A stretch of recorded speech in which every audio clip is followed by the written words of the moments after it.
શ્રી સ્વામિનારાયણ ભગવાનની જય. વચનામૃત મધ્યનું 59 પરમ કલ્યાણનું.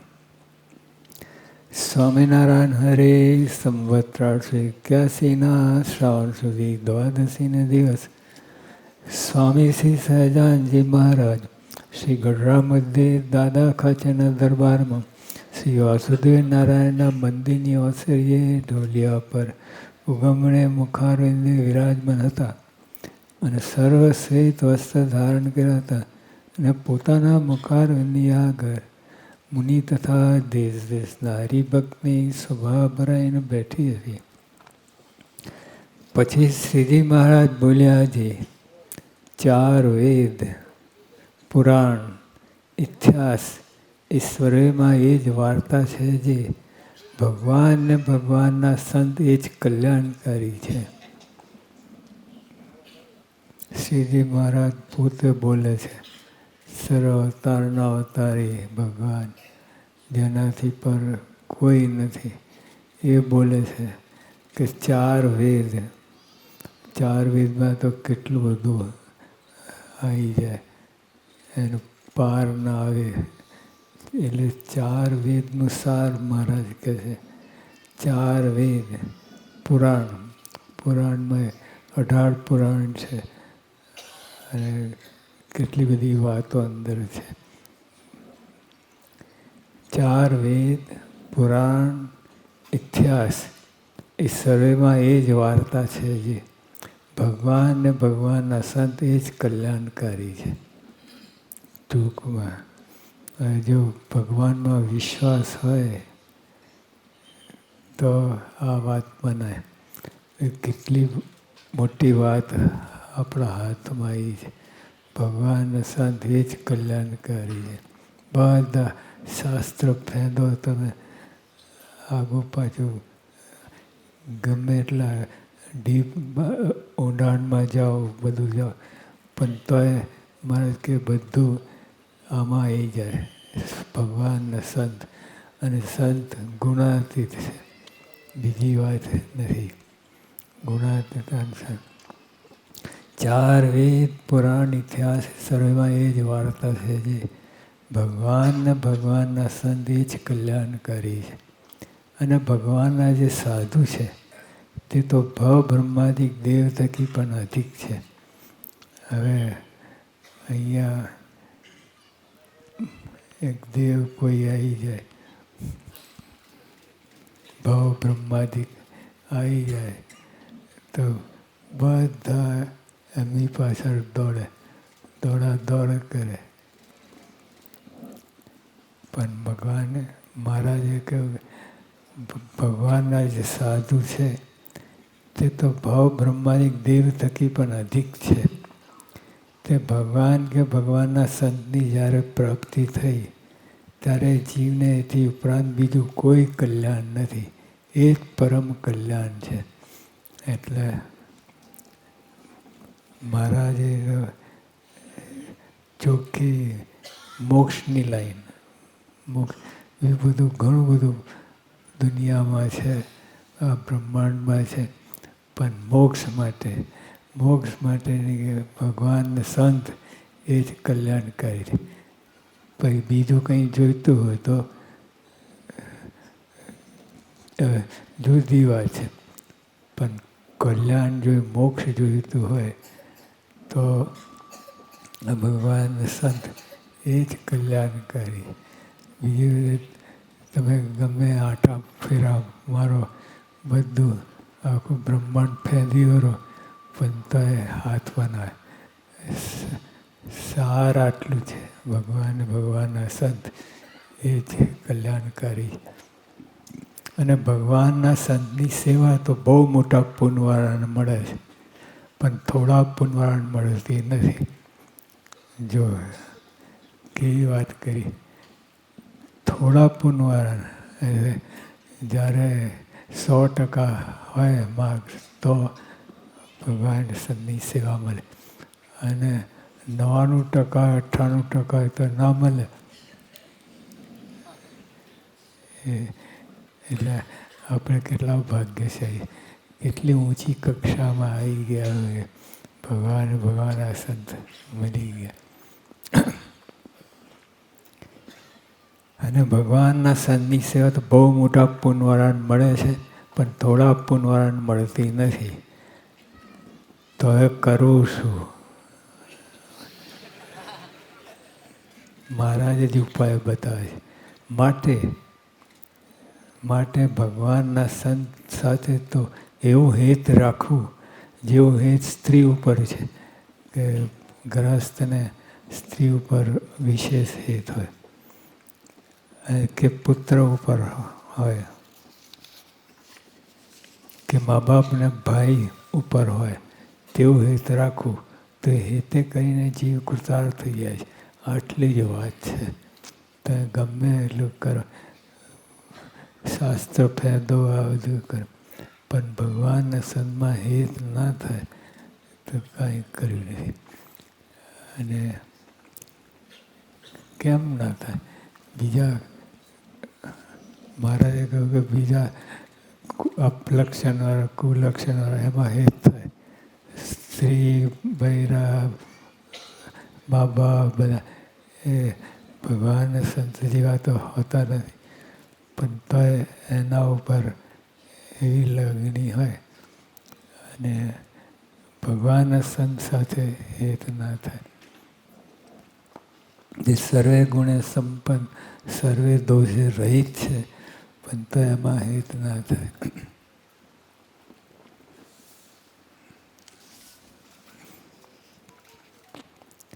માટે ભગવાનના સંત સાથે તો એવું હિત રાખવું જેવું હિત સ્ત્રી ઉપર છે.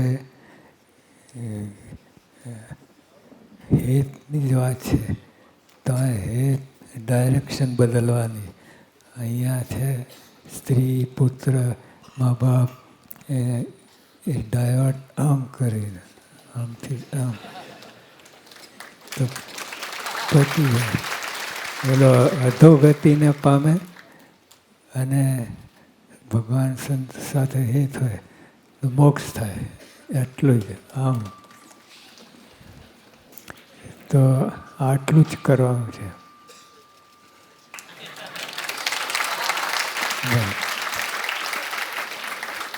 ડાયરેક્શન બદલવાની છે. હેતની ડાયરેક્શન બદલવાની છે. અને પોતાના જે સ્ત્રી પુત્રાદિક હોય તે તો કુપાત્ર હોય ને કુલક્ષણવાળા હોય તો પણ કોઈ રીતે તેનો અવગુણે જીવને આવતો નથી. આ તદ્દન સાચી વાત છે. મહારાજ સાયકોલોજીસ્ટ, સાયકાટ્રિસ્ટ એને ટક્કર મારે એવી વાત કરી. પોતાના જે સ્ત્રી પુત્રાદિક હોય તે તો કુપાત્ર, એ ભગવાનની દ્રષ્ટિએ માયિક અને સાંસારિક સુખ અને ક્યાં આધ્યાત્મિક સુખ અને ક્યાં શ્રીજી મહારાજનું સુખ, એમના સંતોનું સુખ, ક્યાં કેટલો બધો ભેદ પડે. અને પોતાના જે સ્ત્રી પુત્રાદિક હોય તે તો કુપાત્ર હોય અને કુલક્ષણવાળા હોય. પણ મહારાજ કે એ અપલક્ષણ ને કુલક્ષણવાળા હોય તો એમાં હેત થાય. અને આ ભગવાનના સંત સર્વે પ્રકારે નિર્દોષ હોય. હરિભક્તો પણ, હરિભક્તોનો કોઈ સ્વાર્થ નથી. એ આપણે નિસ્વાર્થપણે સેવા કરે, એકબીજાની દેખરેખ રાખે, સાચા ભાવથી કરે, પણ તો એમાં હેત ના થાય. એમાં જામે સામ સામ. તો એ બધું ખોટું છે. અને જે ભગવાનના ભક્ત હોય, હવે મહારાજ ભગવાનના ભક્ત અને ઓલા સ્ત્રી પુત્રાદિક હોય, અપલક્ષણવાળા કુલક્ષણવાળા હોય અને ભગવાનના ભક્ત હોય તે તો સર્વે રૂડે ગુણે કહીને યુક્ત હોય. પણ જો તેને લગારે કઠન વચન કહ્યું હોય તો તેની આંટી જીવે ત્યાં સુધી મૂકે નહીં. કેટલું કેવું કહેવાય.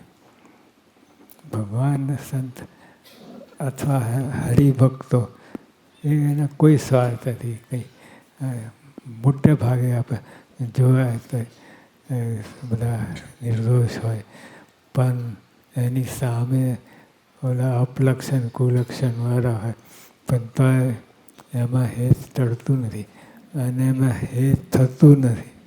એટલું બધું ભગવાન અને આંટી પડે જીવે સુધી ત્યાં આંટી મૂકે નહીં. કેટલી આ ભગવાનના ભક્ત સાથે જો મહારાજે કહ્યું ભગવાન, સંત અને હરિભક્તો એમાં હેતની વાત મહારાજે કરી. એમાં હેત ના હોય તો કાંઈ નહીં. અને આંટી પડે તો કેટલી મોટી વાત. એ આંટી તો ખુવાર કરે તમને.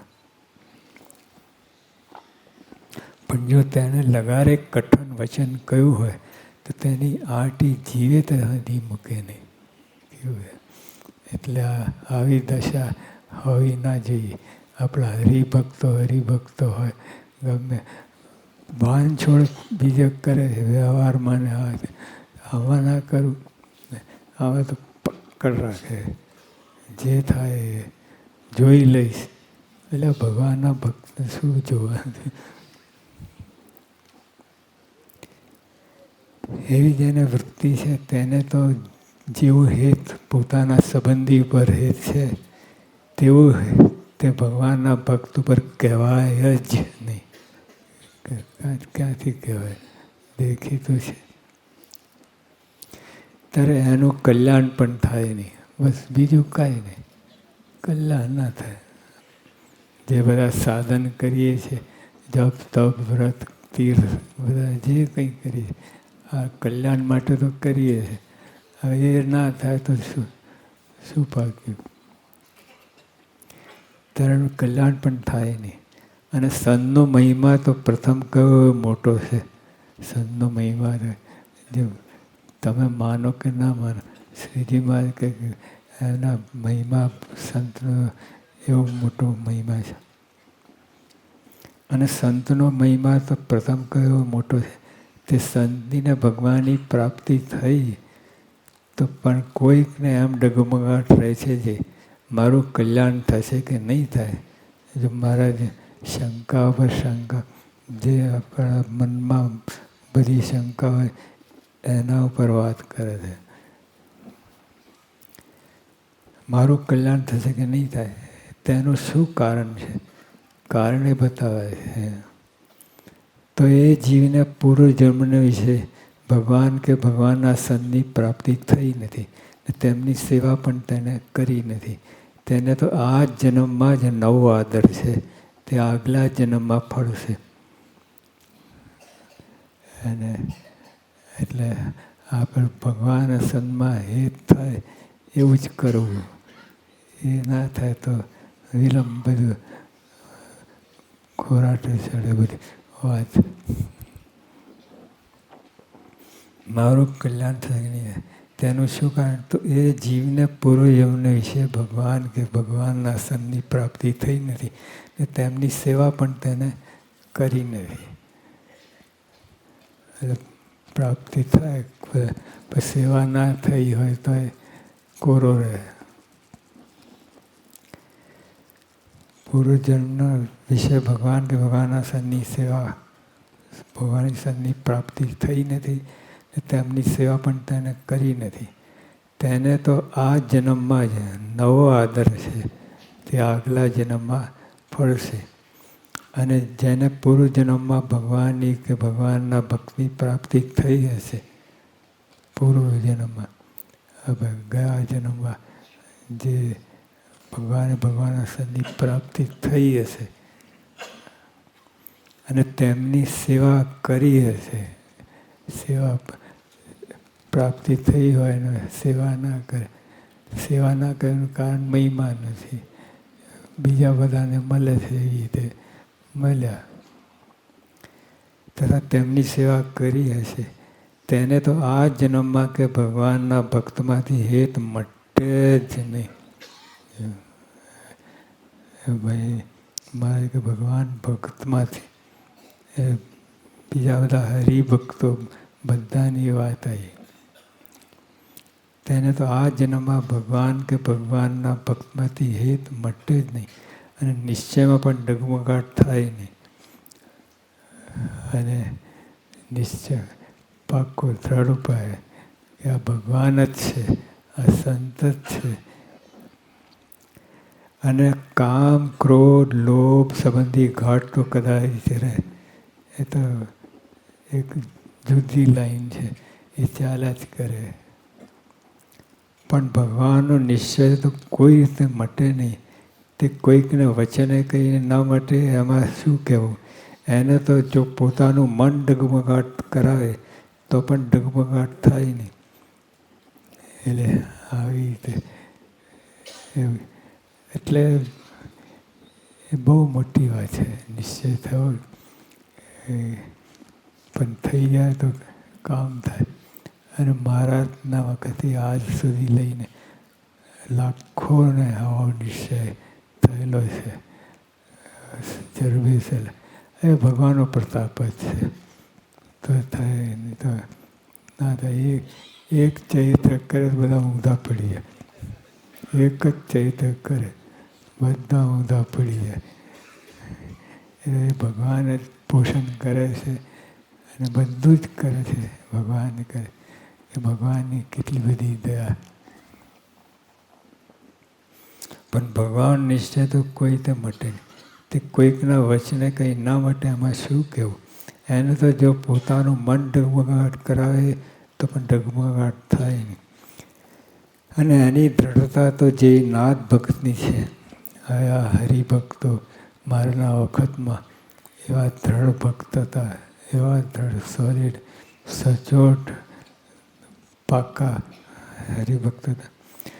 અને તેની દ્રઢતા તો જે નાદ ભક્તની હતી, નાદ ભક્તની છે, કે જે વિષ્ણુદાસની હતી, કે જે હેમરાજ શાહને હતી, કે જે કાશીદાસને છે, કે જે ભાલચંદ્ર સુરેશને હતી, કે જે દામોદરને છે. એ દ્રઢતા હોય ત્યારે જાણવું છે આ પૂર્વજન્મનો ભગવાનનો ભક્ત છે. આ નિશાની કે ભગવાનને સંત મળ્યા છે અને એની સેવા કરી છે. એનું ફળ કે આ જન્મમાં એવી દ્રઢતા રહે. એ દ્રઢતા નિશ્ચયની વાત. બીજું બધું તો થાય. તમે હજારો લાખો ગ્રંથો વાંચો, બધું કરો, પણ આ ભગવાનના સંતની નિષ્ઠા થાય, નિશ્ચય થાય, એ જ મુદ્દો છે. નહીં તો કલ્યાણના માર્ગમાં, મોક્ષના માર્ગમાં બીજું કાંઈ નથી. આટલું છે. અને આપણે ભગવાનને સંત મળ્યા છે એટલે સચોટ પણ શાસ્ત્રીમાં યોગીઓ પ્રભુમાં મળ્યા છે. એમાં ઘણા નિષ્ઠા રહેતી એટલે છે. એટલે આપણે બહુ ભાગ્યશાળી. આમ આ લોકમાં જોઈએ પગમાં જોડા ના હોય. નાથ ભગતને ક્યાં હતું જોડા. એવા દ્રઢ ભક્તો હતા કે આ લોકની દ્રષ્ટિએ કોઈ એની કિંમત નહીં, કાંઈ નહીં. પણ ભગવાનના ભક્ત એટલે એમને પડી જ નથી કોઈ. ભગવાન મળ્યા એટલે બધું થઈ ગયું. બીજા કોઈની પરવા નથી. મળે ના મળે, ઓળખે ના ઓળખે, એને કોઈ કિંમત નથી એમના મને. પણ આ ભગવાન મળ્યા એમાં એવું દ્રઢ જોડાઈ ગયા, એવો નિશ્ચય થઈ ગયો. તે એક કામનું છે. એવા ભક્ત આપણે થવાનું. ઇતિ વચનામૃતમ એવી રીતે મધ્યનું 59મું વચનામૃત થયું સહજાનંદ સ્વામી મહારાજનું.